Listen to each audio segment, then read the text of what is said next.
Yes, hi. My name is Eric Gandini. I'm calling from Sweden. Yes. Me and my friend, we're doing a film, and we would like to visit Guantanomo Bay. So we wonder if it's possible somehow. Yeah, it is possible. Let me give you a different number, Eric, for a U.S. Air Force Captain Crossan, Tom Crossan. Public Affairs, Cap Crossan. Hello, my name is Eric Gandini. I'm calling from Sweden. Regarding visits at Guantanamo base. Yeah. We have flights out of Puerto Rico just about every Wednesday. And they're 2-night flights. Okay. From Puerto Rico to Guantanamo, the flights are free. You will be required to pay $12 a night per person for the lodging. Okay. And then whatever expenses you incur for telephone or internet access and meals. You'll be able to see the camp in which they are detained in.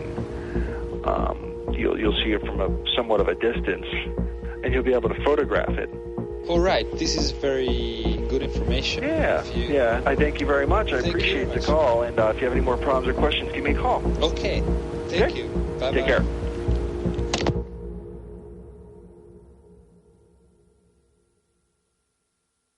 I think when I leave here at Guantanamo Bay, one of the most interesting experiences that I've had is actually having the opportunity to escort media around. It's interesting talking to people from all around the world, from Korea, from Sweden, from the Middle East, from North America, from all around the world, just having the opportunity to speak with different people and, just hear how they feel about the detainees here, how they feel about world politics. It's an enriching experience, and I feel like... This is Lieutenant Moss, and his job is to show us that everything is okay here. But we have come here because we want to know what is really going on at Guantanamo. Filming isn't allowed inside of the prison camp, so we're thinking of shooting with a hidden camera. Unfortunately, that's just not gonna happen. We know there is a Swedish guy held inside here. His name is Mehdi. He'll be released later, and when he returns to Sweden, he'll give only one press conference. Därmed lämnar jag ordet fritt för frågor. Du först. Du säger att du har varit där i 5 månader i Afghanistan. Alltså vad levde du på? Var bodde du? Hos vem? Hur finansierar du alla de här resorna? Jag tror det var 6 resor på 2 år. Var befann du dig den 11 september 2001? Vad var din reaktion då? Var du mer positivt inställd till bin Laden och Al-Qaida? Träffar du Al-Qaida-anhängare? Har du burit vapen? Vad tycker du om Al-Qaida? Vad tycker du om bin Laden? And after that, he won't talk to us. He refuses to talk to anyone who has anything to do with the media. But to tell this story, we have to go back in time, to long before the press conference, when Mehdi was still held at Guantanamo, and when there was only the official version, as you could hear it on the radio station Voice of America. Taliban and Al-Qaeda detainees are being scrutinized and interrogated at the U.S. naval base at Guantanamo Bay, Cuba. Only a select few American servicemen and U.S. officials have direct contact with the prisoners. U.S. officials insist the detainees are not tortured or subject to any cruel treatment during interrogation sessions. In fact, they say some interrogators go out of their way to make the captives feel comfortable, hoping to coax information from them in an easygoing fashion. Everything is perfectly fine at Guantanamo. The prisoners and interrogators collaborate, and information is being gained in a friendly atmosphere. And exactly right here, the story could have ended if it wasn't for this man who we saw in a public square in Stockholm. He's Mehdi's father, and he had a feeling that things were not good at Guantanamo. 1,2, 2,4, 1,80, 40-45 grader varmt. I'm lost. Händerna, fötterna, dag och natt. Helt stängt. Får inte prata, får inte se, får inte höra. But Mehdi's father didn't know that it was the other way around. It was Mehdi, together with most of the other prisoners, that had in fact decided to stop talking. Rumor now was that it wasn't 40 degrees hot at Guantanamo anymore, that the army had started exposing prisoners to freezing temperatures to get them to talk. What I will do is urge him as a father to reach out, to communicate with his son via letter, which we will transport, and ask his son to just cooperate, come clean. This will help him determine his future. Pierre Richard Prosper, the man with the good advice and puppy dog eyes. He is an expert of international law and assigned by the president to tour around and visit the countries who have citizens being held at Guantanamo. Here he was in Sweden to persuade Mehdi's father to convince his son to start to talk again. Well, that's right. We're applying the Geneva Conventions, but he, by his conduct, has not earned the benefits or privileges to be labeled a prisoner of war. A prisoner of war is someone who is part of a responsible command or army, is someone who wears a uniform and a distinctive sign clearly, and it is someone who follows the laws and customs of war. Tänk de hela tiden låst dag och natt. Men jag, som är i hans far.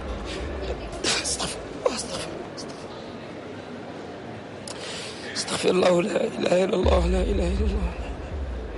Allahu akbar, Allahu akbar.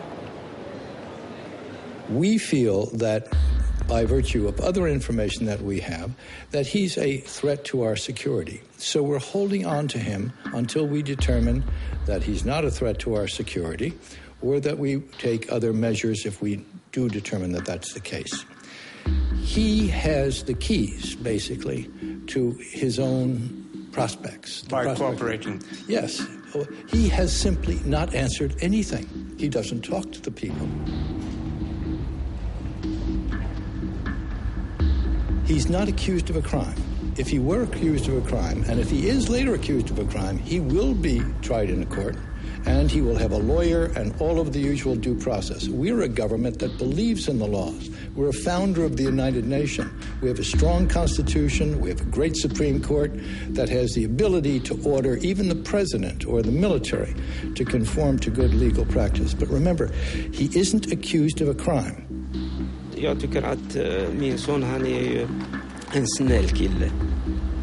Ja, 100%. Och det är jag som har uppfostrat honom. Kallar jag för mor och far.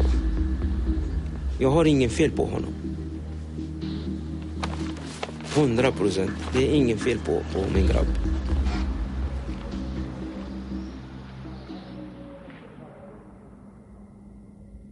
We need to keep in mind that the people in U.S. custody are not there because they stole a car or robbed a bank. That's not why they're there. They're not common criminals. They're enemy combatants and terrorists who are being detained for acts of war against our country. And that is why different rules have to apply. Different rules? Why did they need to define the prisoners at Guantanamo? The answer was that when the prison camp first opened, it was never intended to hold prisoners of war. Its purpose was to extract information to prevent future terrorist attacks. The kind of people held at Guantanamo include terrorist trainers, bomb makers, extremist recruiters and financiers, bodyguards of Osama bin Laden, and would-be suicide bombers. They are not common car thieves. They are believed to be determined killers. As far as I know, the head of the International Red Cross, for example, people who are experts on human rights issues say bluntly and clearly what you're doing is against all kind of human rights conventions. But there was a fundamental problem. Well, the only thing I know for certain is that these are bad people. The United States had at one point in time signed the Geneva Convention, and there it stated that prisoners of war need only to answer 4 questions: name, rank, nationality, and ID number. 4 simple questions won't get you very far when you need answers to hundreds of questions. And a prison camp full of prisoners of war who only need to answer 4 questions is a useless prison camp. But there were no other rules. And leaders from countries who had citizens at Guantanamo started to get a little worried. Prime Minister, the first matter he brought up was the Swedish prisoner. He was very forthright, very frank, and very concerned about the prisoner. The situation seemed to be out of control. Guantanamo Bay. Guantanamo Bay. Guantanamo Bay. Guantanamo Bay. Guantanamo Bay has become, in fact, simply a large interrogation camp. What nobody knew was that the president had written a letter that only the president's inner circle were aware of. And in the letter he wrote that there was a new paradigm in the world. And the rules were no longer defined by the United States, but by terrorists. This new world order got him thinking. And after extensive discussion, he came to the simple conclusion: the Geneva Convention could not be applied to terrorists. And for that reason, he came up with a new word for the prisoners at Guantanamo: unlawful combatants. No one had heard this word before, and no one knew what consequences this word would come to have. Our nation is at war, our economy is in recession, and the civilized world faces unprecedented dangers. Yet the state of our union has never been stronger.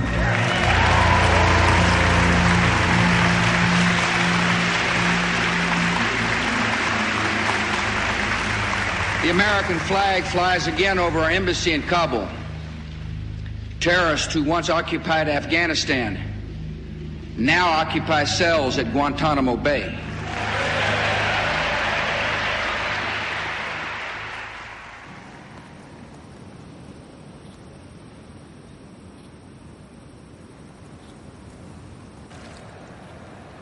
Currently the weather in Guantanamo, scattered clouds, temperature last hour of 86 degrees, and the winds out of the north at 12 miles per hour.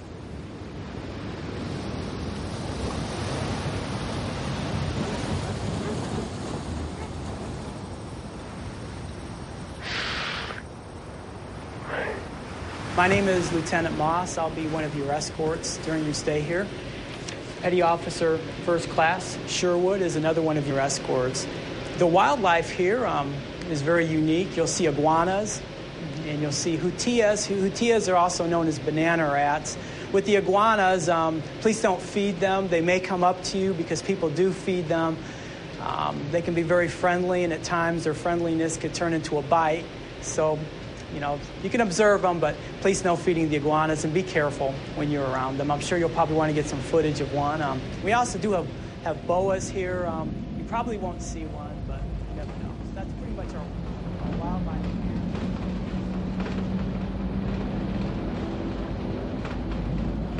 Yes, on your right-hand side, you can see the Guantanamo Bay golf course. It's a 9-hole golf course.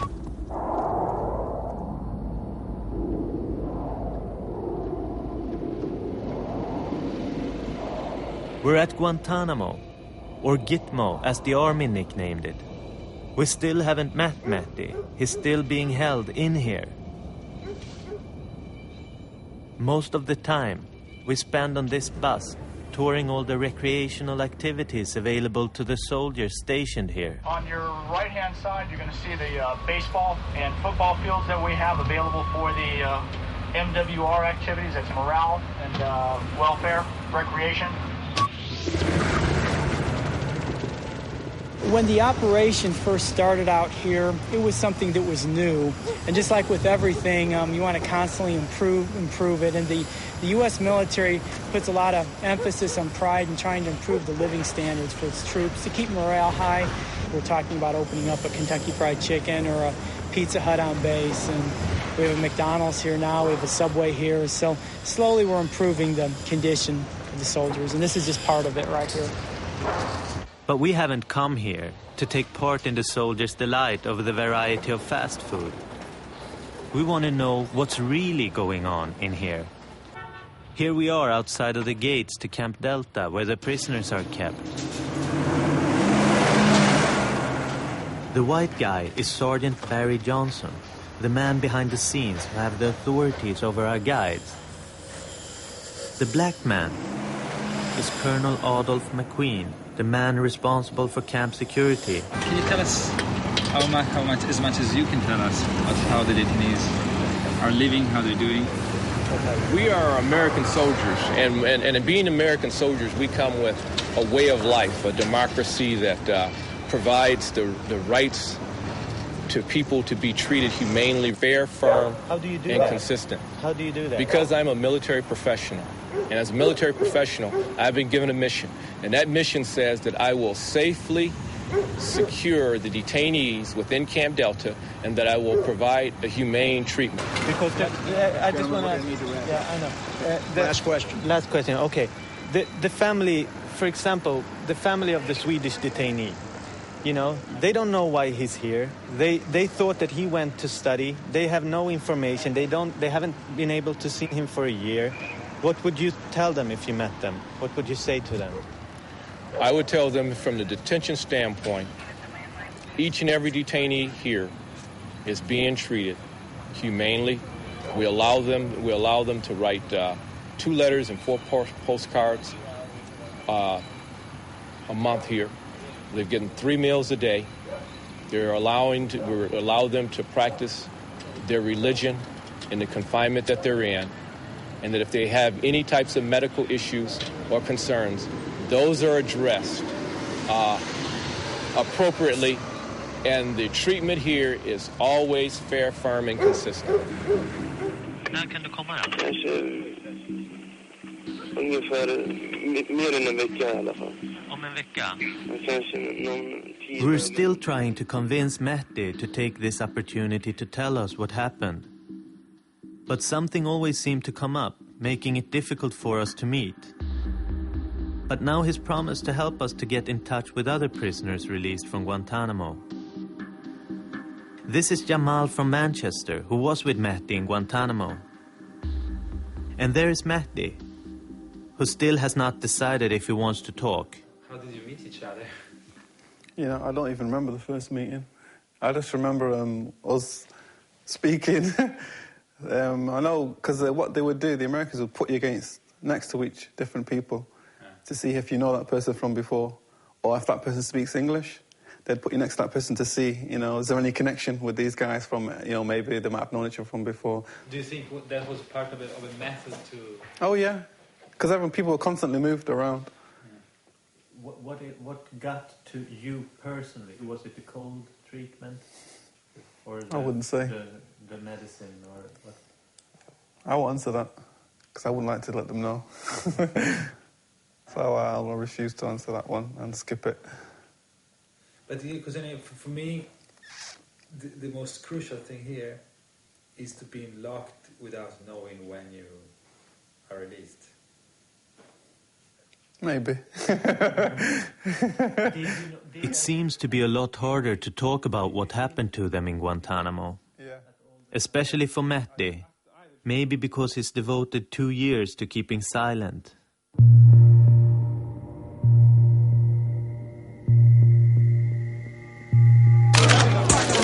Alltså, de började använda mer fysisk tortyr och så här mot mig.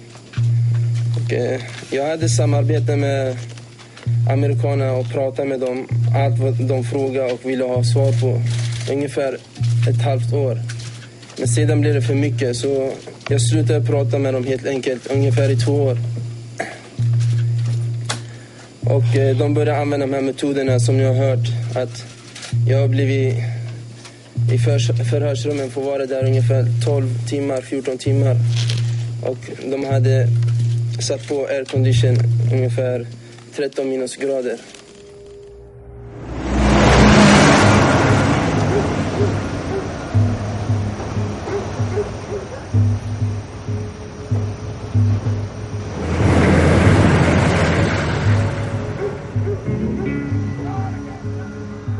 Plus, it's not nice. You're talking to the guard, and this guy's laughing with you, and then the next day he's beating up on someone who's next to you, and this guy's suffering. So, yeah, I did the same thing. I stopped talking to the guard.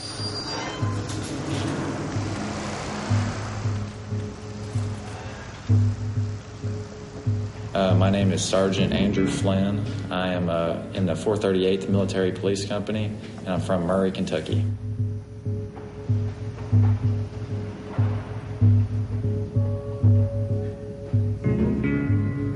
No with the guards, no with the integrators, no. I felt better like this. My name is Tessa Laura Ann Frost, and I'm from Toledo, Ohio.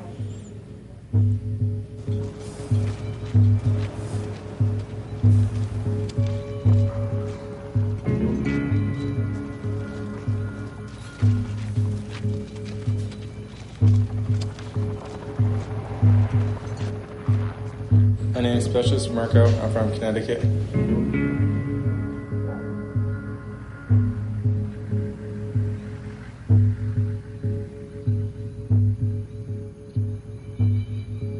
Do you know if the Swedish guy is there? Have you seen him?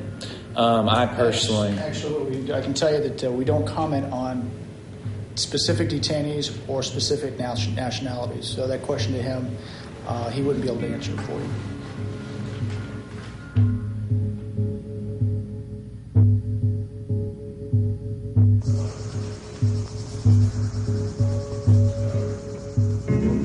How do you feel about the detainees? I just go and do my job. I really don't have any feelings towards them, for them. I just go in there, serve my country, and I leave.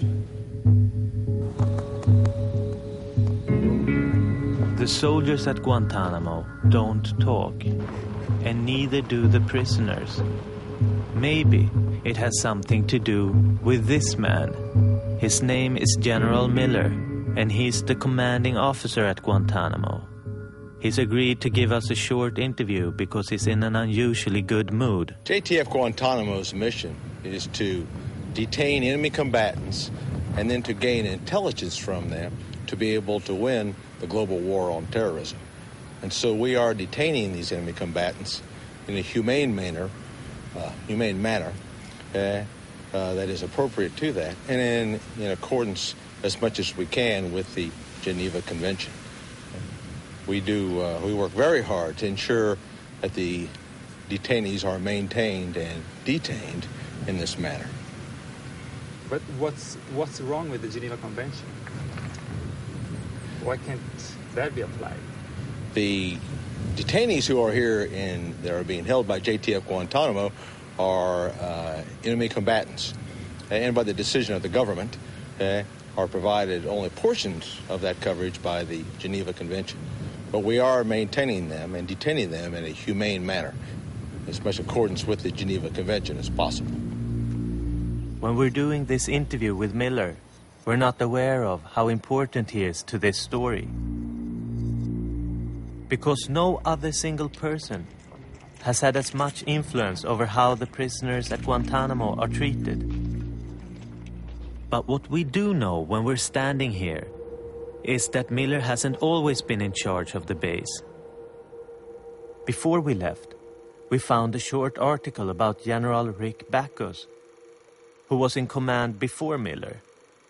Backus was fired under very weird circumstances, and the only ones who seemed willing to speculate why is military corruption, an organization consisting of ex-military personnel who investigate corruption within the army. Okay, all I can say to you, because we're on the telephone, all I can say to you is we have a network of sources that we call CIs, confidential informants. On Guantanamo? I can't say on the telephone.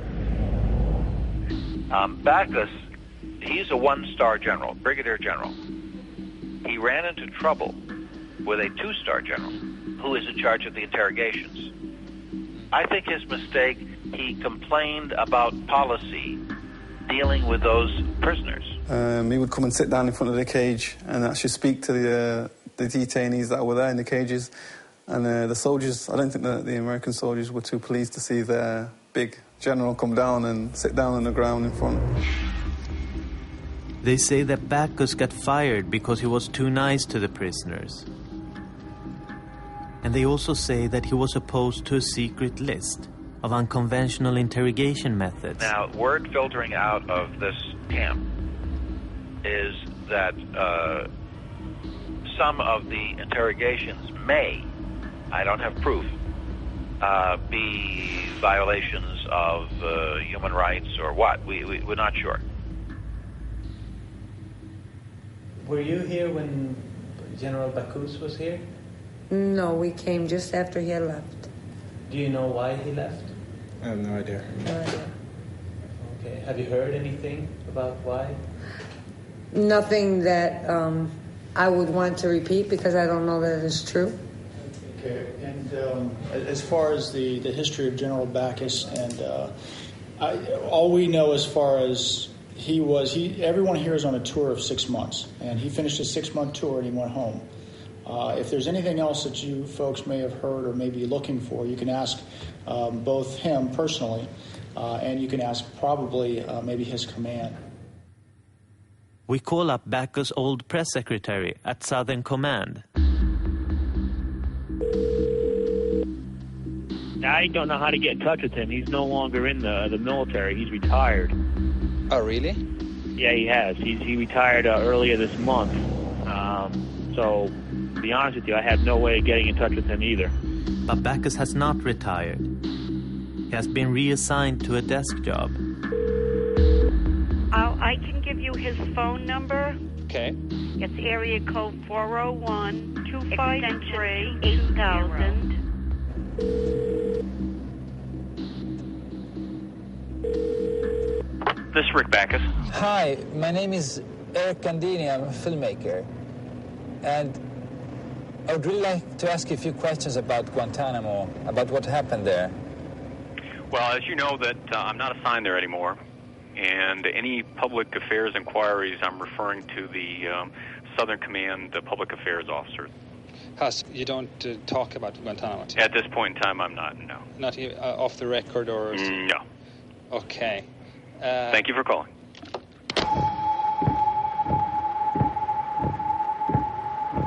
This is not the end of the story about Backus. We're gonna contact him again, even if it's just a small pawn in a much bigger game. Tonight, the United States of America makes the following demands on the Taliban. Deliver to United States authorities all the leaders of Al-Qaeda who hide in your land. None of these demands were met.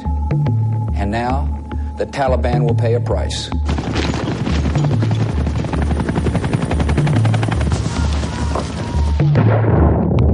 The security of the world requires disarming Saddam Hussein now. Saddam Hussein and his sons must leave Iraq within 48 hours. For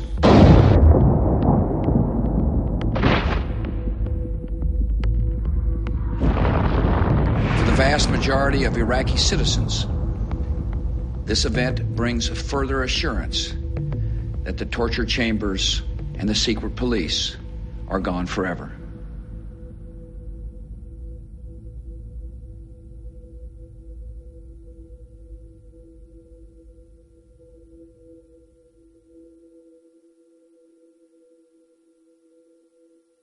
But when these pictures from Saddam's notorious Abu Ghraib prison came out, it's clear that they had a scandal on their hands. Some say these methods originated in Guantanamo. We just haven't seen the pictures. rumors have also begun to circulate. New rumors of interrogators using sex and hip-hop music to get people to crack. Yeah, it depends on the actual person. Like, say, from people from...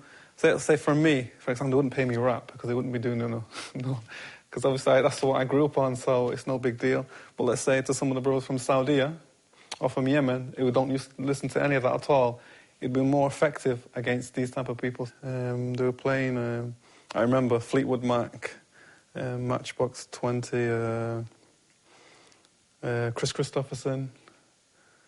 They're the ones that I remember. But I also found out that when they used to play the music to the detainees or prisoners in Iraq, that they were playing the same music. So I think they played some rap or tune to you, didn't they, Mehdi, I think, in interrogation. Constantly played the same.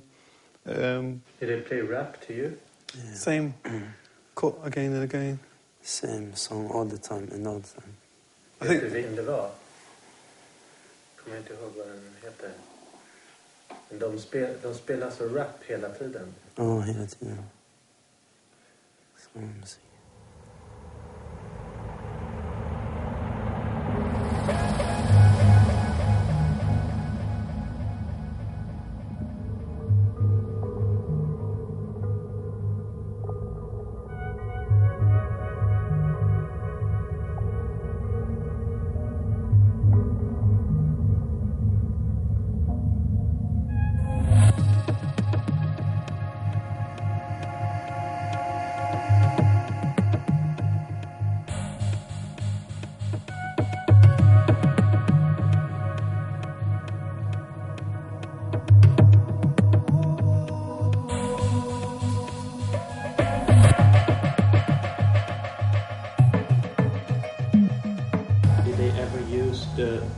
Sexual tactic during interrogation against you too? Personally, no. Me personally, no. But I have met people who it's happened to, and spoke to them. Did they ever try that with you, Mehdi? Ja, jag försökte med det. På vilket sätt kan du förklara? Ja, det var... De hade försökt massor med andra grejer och senare så skickade de in en tjej då. Som... hon hade vanlig så här militär uniform så här. Så hon kom till mig och började prata och så här och säga att hon kunde göra mycket för mig och så här och börja ta på mig och massera mig och ta på mig på vissa platser och så här. Och sen att hon kunde hjälpa mig med massor med grejer och så här. Och sen när hon kom ibland närmare vissa ställen så jag liksom så här liksom gjorde med händerna så här lite, försökte skydda mig lite så hon sitter lugnt och så här och liksom ja, i alla fall hon blir till slut förbannad när jag inte liksom alltså när jag inte blev intresserad eller jag inte blev gick inte med på hennes villkor och så här så hon gick ut efter ett tag. Och jag sa, sen lämnade hon sa när du vill, det bara säga att du vill träffa, hon heter Silvia, sa hon. Säg bara när du vill, säg att du vill bara träffa mig så vi ska ordna allt och så. Sen gick hon.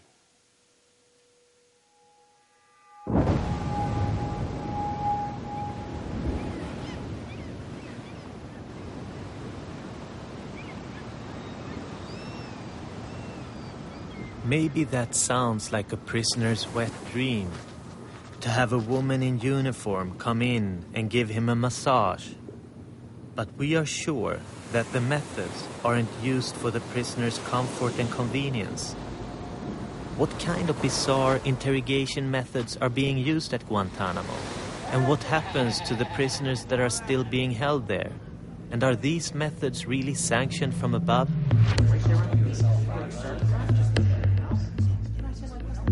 Part of the answer comes thanks to the Abu Ghraib scandal in Iraq, which set off a storm of protests and a wave of investigations, which made public thousands of previously classified documents. Human rights activists all over the world begin taking measures to get prisoners released from Guantanamo.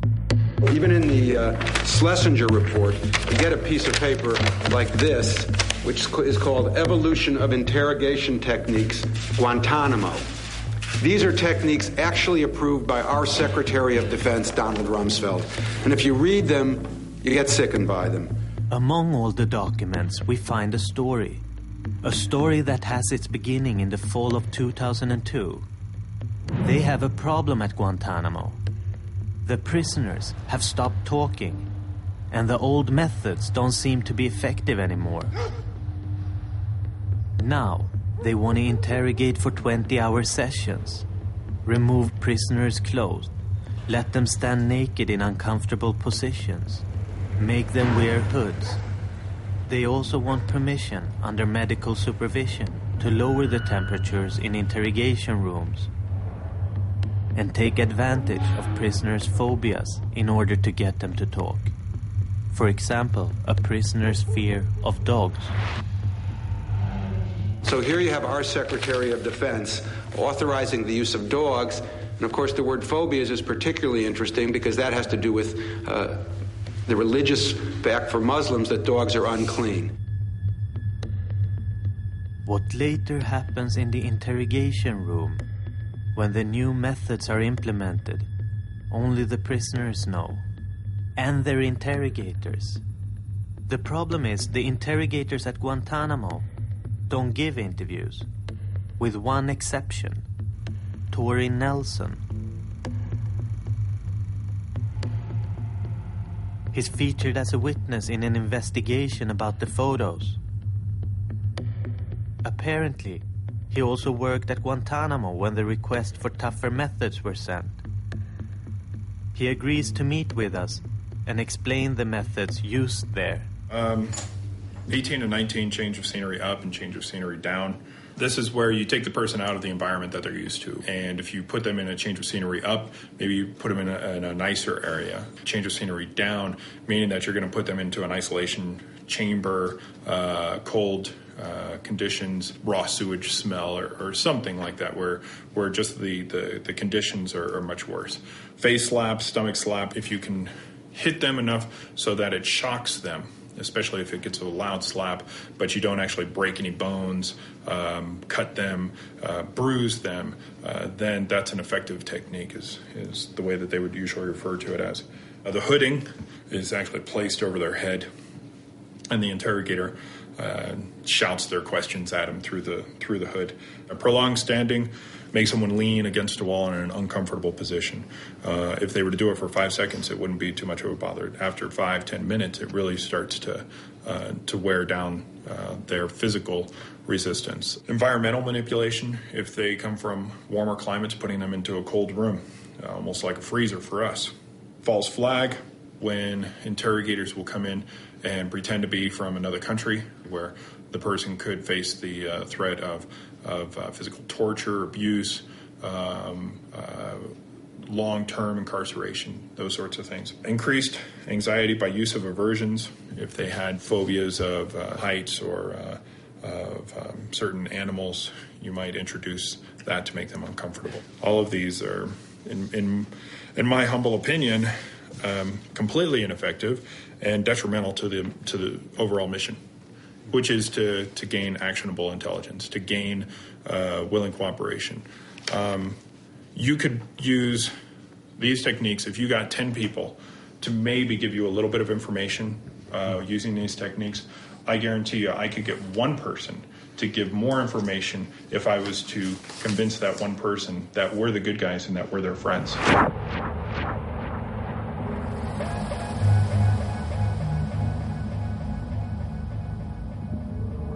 Face slap, stomach slap, generally the hooding about was we're the good guys and we're their friends.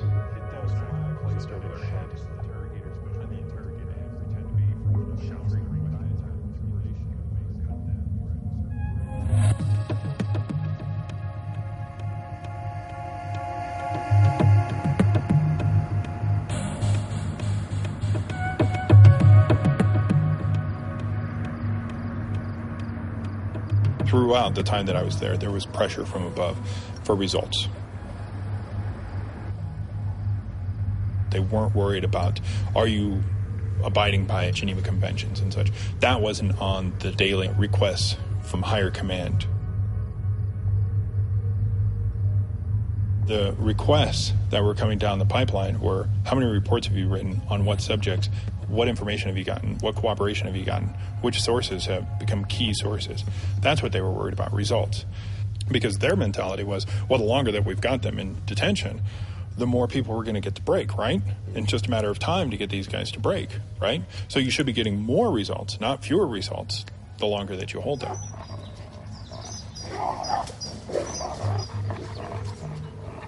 It's difficult for Tori Nelson to get work as an interrogator nowadays. Maybe because he was in Abu Ghraib in Iraq when the photos surfaced. Or maybe because he speaks so openly about the methods. When I got to Abu Ghraib in late 2003, some of these techniques that are being recommended and just preliminarily approved a year prior are now considered to be norm. Until, for example, which? Use of dogs, sleep deprivation, stress positions, meal management, light exposure, noise exposure. I don't even think those were actually listed, but maybe they are. These were techniques that were experimental at first, but then later on became commonplace.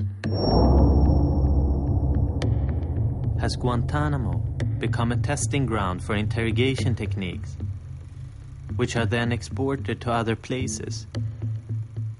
It can't be a coincidence that the same things we see in photos from Abu Ghraib in Iraq are described in documents from Guantanamo in Cuba. But what is the connection? And who exactly sent the request to use tougher methods? It appears to be the same two-star general who Bacchus had problems with. And if you look at the date, the request was sent October 11, only 2 days after Bacchus left. And 1 month later, neither Bacchus nor the two-star general are still at the base. A new man has taken command. General Miller. The interrogation techniques that we use in JTF Guantanamo are approved by the senior leadership of our government. Shortly after Miller took command, Rumsfeld personally approved the request for tougher interrogation methods. He had only one objection. The inquiry requested permission to force prisoners to stand in stress position for up to 4 hours. In the margin, Rumsfeld himself scribbled, "I stand 8 to 10 hours a day. Why is standing limited to just 4 hours?" Was it like that when Bacchus left and he was soft, that's the picture of him, then down a short period, and then came Miller, who really sort of started the harsher techniques? Miller, I believe, had no difficulty with pushing from his own office to get more results. And that was no bullshit aside, this man wanted everybody to break. And believe that the only right that the people down there at Guantanamo had was the right to give us intelligence. That was the only right. We're in the business of winning the global war on terrorism. We also conduct ourselves as Americans always do. Everything that goes on in Camp Delta is a representation of what we think makes America great. Did Miller have something to do with Bacchus being fired? And if that's the case, why did he want Bacchus out of the way? What had Bacchus seen, and how much did he know? We decide to call up Bacchus again, and this time he is more cooperative. This is Rick Bacchus. I called you actually a long time ago. At that time, you didn't want to talk. I'm not at liberty to give any interviews at this particular point in time. There are so many rumors about you that we don't want to end up telling things in a wrong way. What is the timeline for your story? But in order to speak freely with us, he needs permission from the Pentagon. Is it the Southern Command or the Department of Defense? It would be Department of Defense in my case. Okay, and if they give you permission to participate, will you be available for an interview? Then I would make myself available, correct. Okay, really good. Apparently the General Bacchus needs to get permission from a general officer who is the chief of staff there at Southern Command. I apologize for the runaround, but we have absolutely no authority to grant General Bacchus the opportunity to talk to you. This is something very closely controlled at the highest level, which is OSD Public Affairs. We wouldn't advise a former commander to talk about his time at Guantanamo. But so can you basically deny him to give interview? I can't tell him what to do. He's a free citizen. Okay. But it sounds to me like he has told you that if we approve it, in other words, we authorize it or we advise that it's the right thing to do, that he'll do it. I'm not advising that.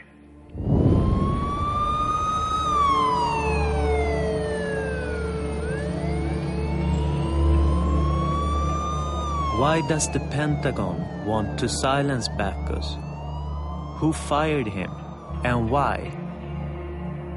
And who was it that took the interrogation methods from Guantanamo, Cuba to Abu Ghraib in Iraq?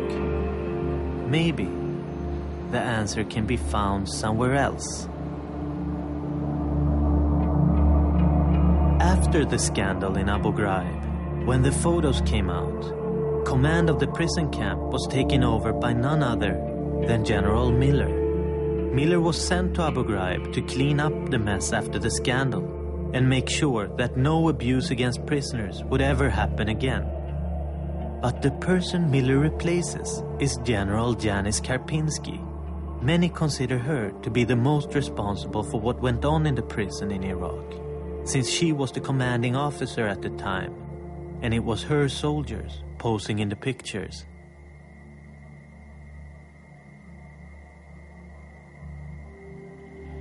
Hello? Hello? Janice? Hello? Yes. Can you hear me? Yes, but there's an echo. This is Eric Candini calling from Sweden. Hi, Eric. How are you? Fine, how are you? I wasn't expecting to find you, actually. I mean, I know this is not maybe your area of interest, but you heard about the dispute between Bacchus and Danlave because of interrogation techniques. I think that's why Bacchus was fired. You think so? Yes. And see, everybody down at Guantanamo Bay under Miller, they were all required to sign a formal statement from the government, which is called a non-disclosure statement. Mm-hmm. And that means when they leave Guantanamo Bay, they can't discuss anything that they've seen or heard or participated in. Mm-hmm. I have to meet you. Are you willing to say this? I mean, are you willing to give me an interview? Yes, that's why I agreed to speak to you. Okay. Where do you live? I mean, about? I live in South Carolina, which is right on the coast.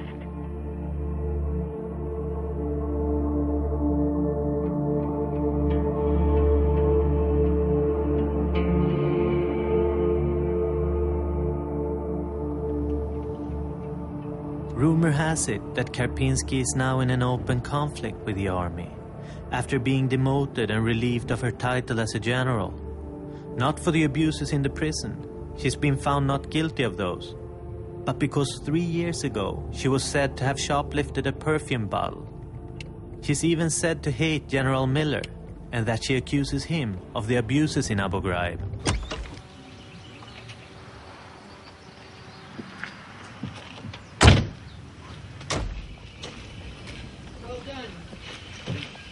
How's your trip so far? Good. Hi. Hi. Eric. Janice. Tariq. Saleh. Hi. Tariq? Tariq.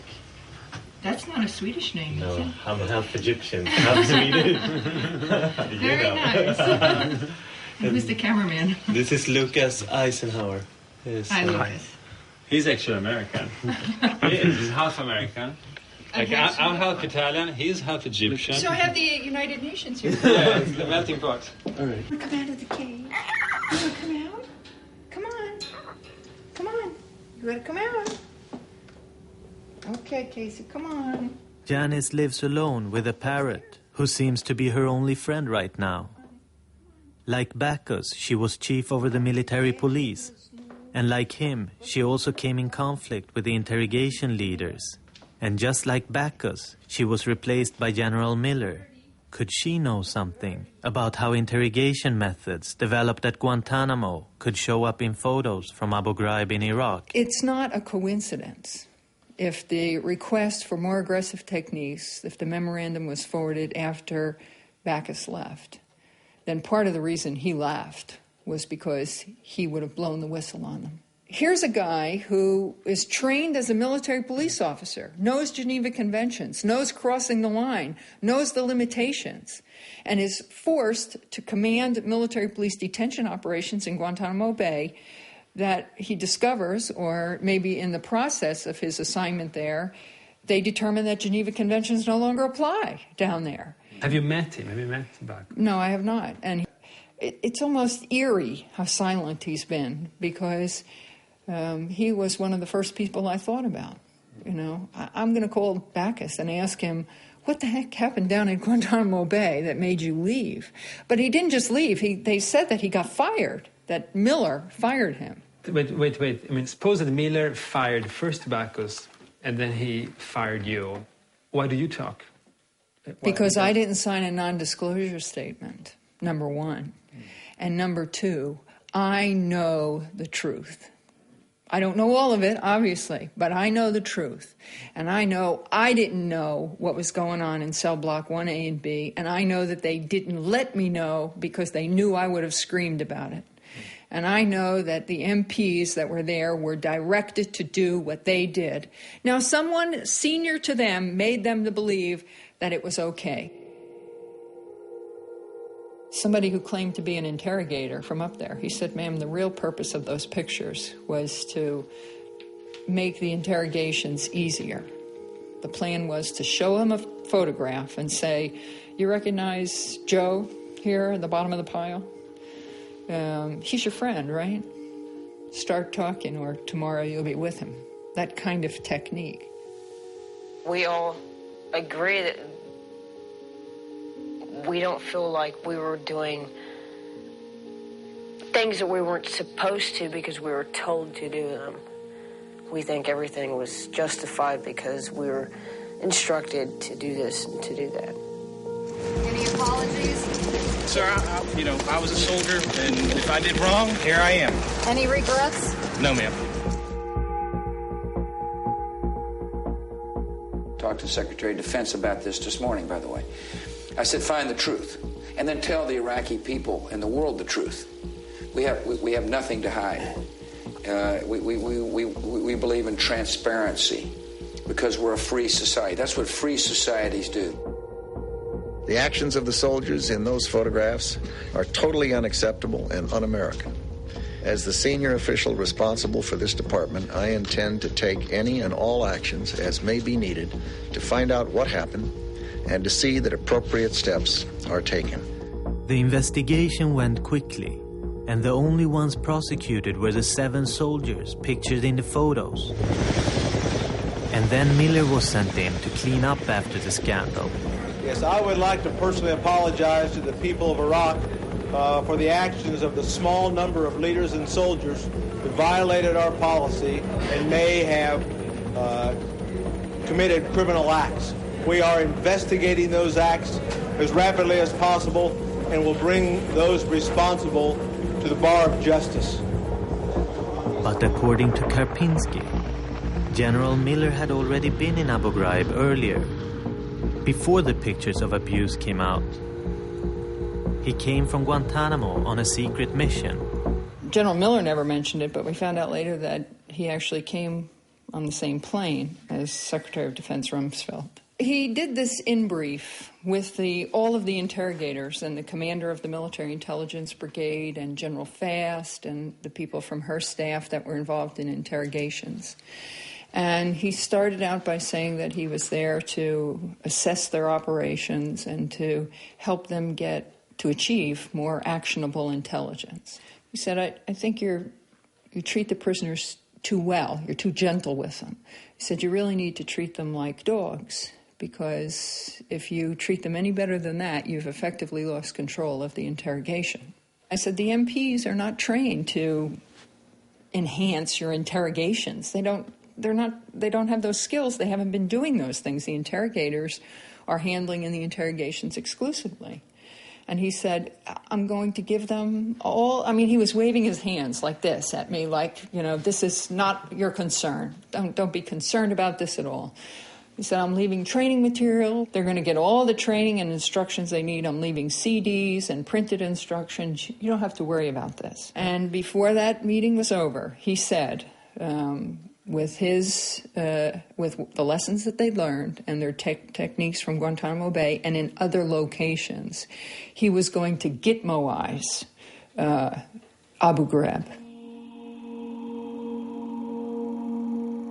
This is the report that General Miller and his 17 experts from Gitmo left after their visit to Abu Ghraib, just 1 month before the scandal broke out. Here you can read his suggestions on how he would like to make the interrogations more effective. For example, he wanted to use the military police, who previously were only used as prison guards, to prepare the prisoners for interrogation. And here is an overhead found in Abu Ghraib that no one wants to take responsibility for, with the interrogation methods.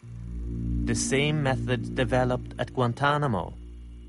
And here is Miller being questioned by a senator about his visit to Abu Ghraib before the documents come out. When you were dispatched by Secretary Cambone and General Boykin to go to Iraq, did they give you any specific instructions about increasing the aggressiveness of interrogations? Sir, I was tasked to go to conduct assistance visit by the Joint Chiefs of Staff. They tasked Southern Command, who then tasked JTF Guantanamo to put the team together. Did your team specifically brief that these methods could be used in that prison that are contrary to the Geneva Convention? Sir, no methods contrary to the Geneva Convention were presented any time by the assistance team that I took to CJTF 7.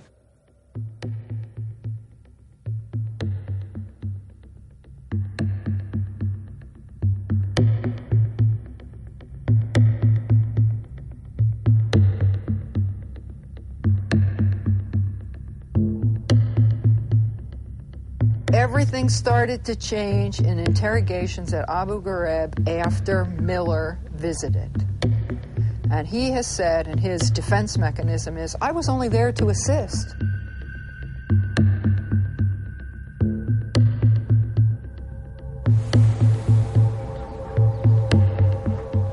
I felt betrayed by the Army. I felt that they were trying to use me as the fall guy, as the scapegoat for this situation, and I felt betrayed by the Army.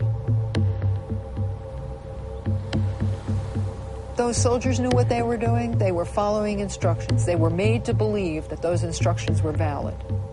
And I can tell you, I knew what I was doing, but I wasn't involved in interrogations. If I'd been in control of that prison and knew what was going on out there, it wouldn't have gone on out there.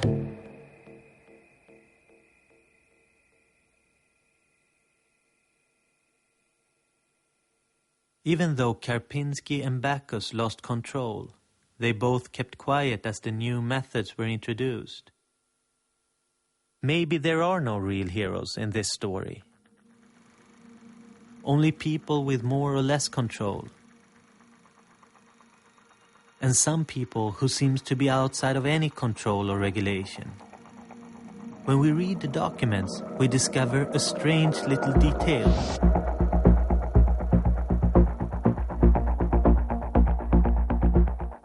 In the scandal surrounding Abu Ghraib, it's not just soldiers in the investigation.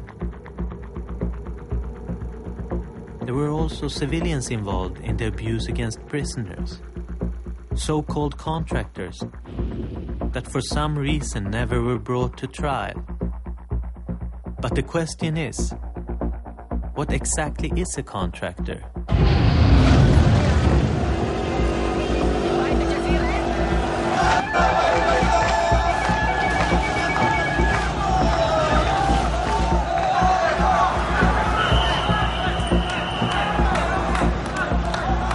Here are pictures from Fallujah in Iraq of a lynching of American soldiers. But something about this picture isn't what it seems to be. Those aren't regular soldiers being lynched, but contractors from a privately owned company called Blackwater. The man in the red tie is Paul Bremer. He was Janis Karpinski's boss in Iraq. The man walking beside him with a machine gun isn't a soldier. He's a contractor from Blackwater. We're talking here about a mercenary. We're talking about a hired hand, a hired gun.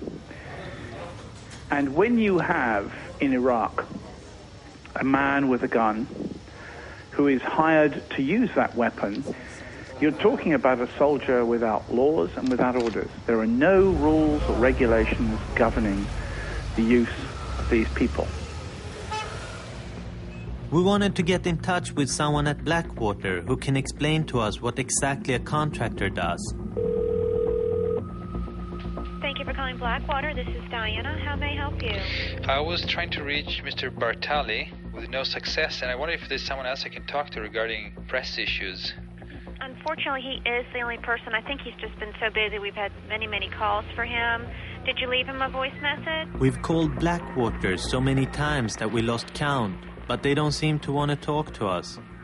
Here are pictures from one of their PR events, but we get the feeling that it isn't enough to understand what a contractor really does. Everybody on the leadership, from the leadership team down, is absolutely committed to doing the right thing, to doing the best we can do in support of freedom and democracy.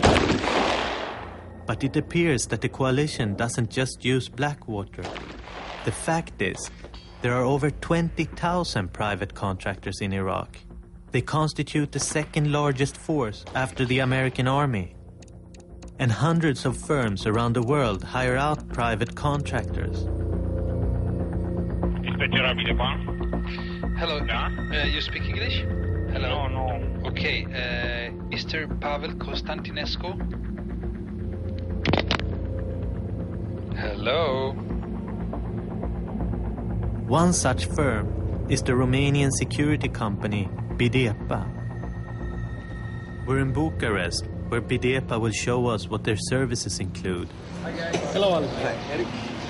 Valentin. How are you? Nice to meet you. All the guys. Meet you. Group the Iraq. Hello. All in Iraq. Hello.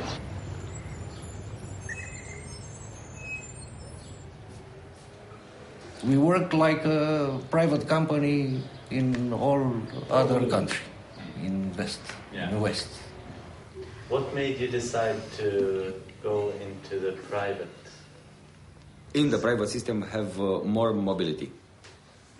Why? Because all over the world, military system have the rules, not left, not right, only.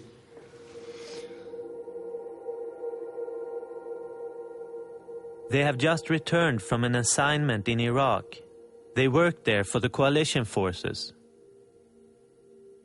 The man on the right was killed in an ambush during the last assignment, and Carlo, on the left, received serious gunshot wounds. What's the main difference from being a soldier and being a Bidepa? Not difference.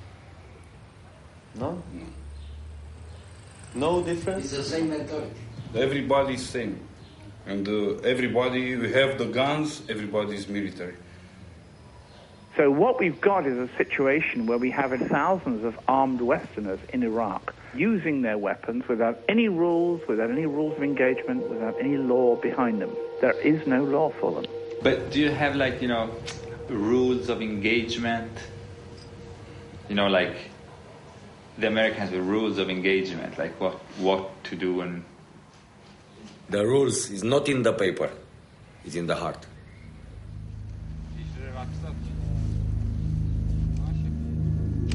Hallå fatter! Hallå fatter!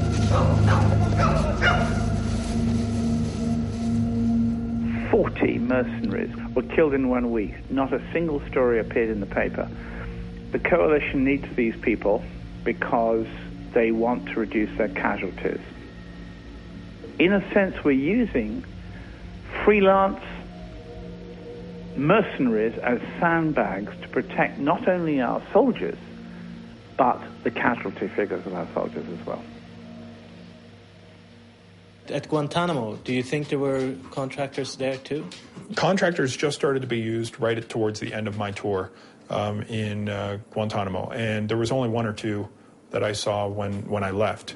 Didn't see really any problem with the contractor issue just because of the fact that it was such a small percentage. When we're talking about Abu Ghraib, though, the percentage goes from maybe 5 or 10% of the overall force up to 50% of the actual interrogation and analysis force there. You were at Abu Ghraib as a soldier? No. At Abu Ghraib, I was a civilian contractor.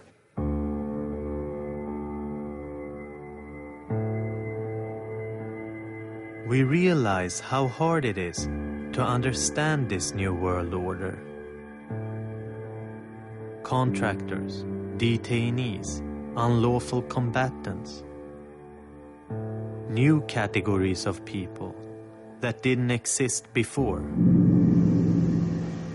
Soldiers from private companies interrogate soldiers from a private organization in a prison camp located on an island outside of the law. The new concepts become just empty words. I mean, let's look at it this way. Think of a normal conflict. We're in an unconventional war. Think of a conflict, for example, the one in Iraq. Think of the Balkans. Think back to World War II. When you take people captive, you're allowed to hold them during the course of hostilities. There's a legal basis for that. This is the same principle that is being applied here. The only difference is that we are in more of an unconventional war where the war is against a private organization rather than a state. I mean, let's look at it this way. Think of a normal conflict. We're in an unconventional war where the war is against a private organization rather than a state. That is the only difference. فها هو يقتل أطفالنا في فلسطين وفي أفغانستان وفي العراق. Al-Qaeda wears no uniform. Al-Qaeda does not carry their arms openly. Al-Qaeda does not belong to a responsible command. And Al-Qaeda clearly does not follow the laws and customs of war. We are in more of an unconventional war where the war is against a private organization rather than a state. I mean, let's look at it this way. Al-Qaeda wears no uniform. Al-Qaeda does not carry their arms openly. Al-Qaeda does not belong to a responsible command. And Al-Qaeda clearly does not follow the laws and customs of war. We are in more of an unconventional war where the war is against a private organization.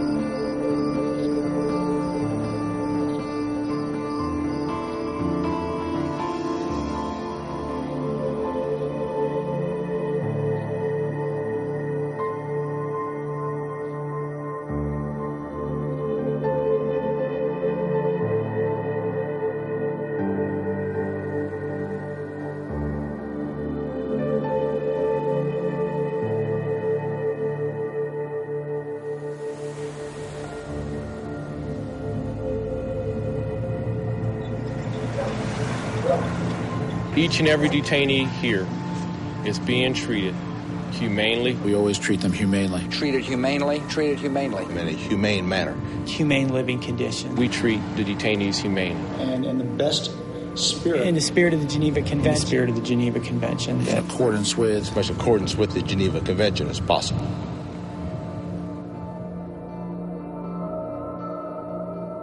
Det är många som uttrycker misstro mot att du bara skulle ha råkat vara på fel plats vid fel tidpunkt. Vad kan du säga till dem? Jag förstår inte. de tror inte på det. De tror inte på det.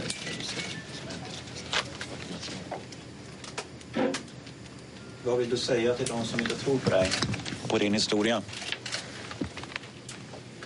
Det är kanske andra medfångar som kanske kommer ut senare och de kanske kan göra det starkare. Jag menar det här med Afghanistan, varför du var där och...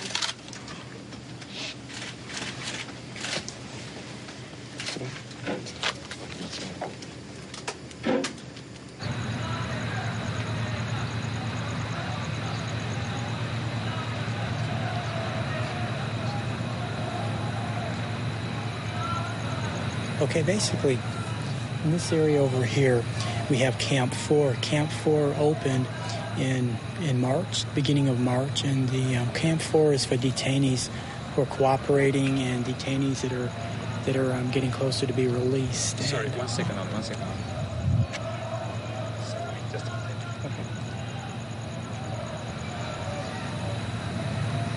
What is it, these voices we can hear from here?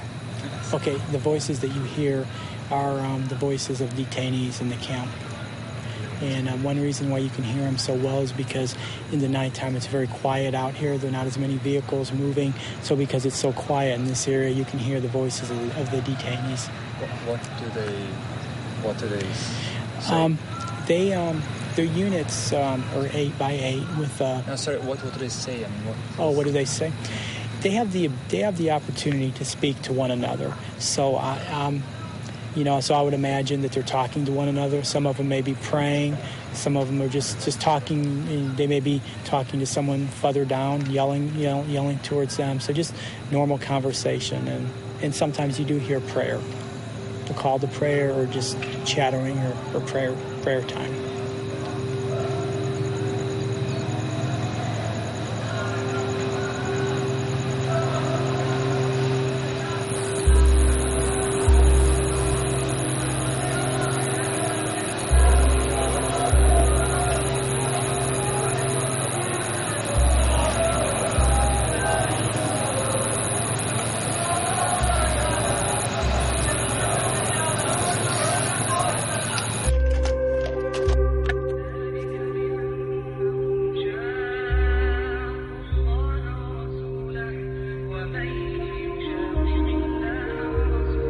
What happens to the prisoners still kept at Guantanamo?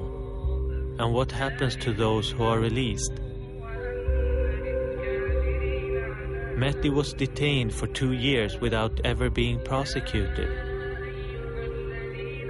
But he doesn't believe in our search for justice. He believes the only justice to be found will be given by God. And this is as close as we're ever going to get to him.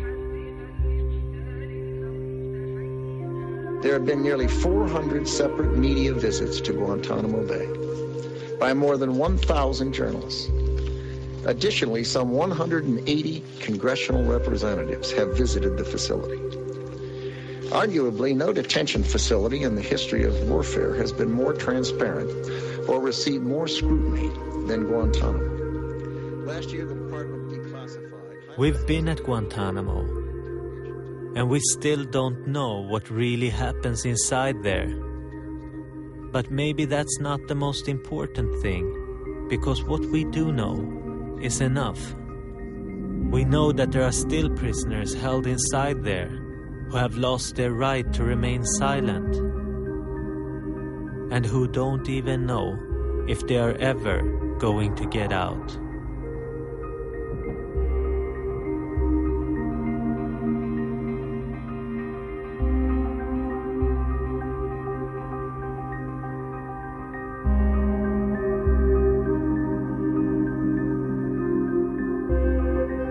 General Miller, at Guantanamo, it's been reported that you developed a 72-point matrix for stress and duress. Lays out types of coercion, escalating levels. They include harsh or heat or cold, withholding food, hooding for days at a time, naked isolation and cold, dark cells. Is that correct? Sir, that is categorically incorrect. That never happened. That is categorically incorrect.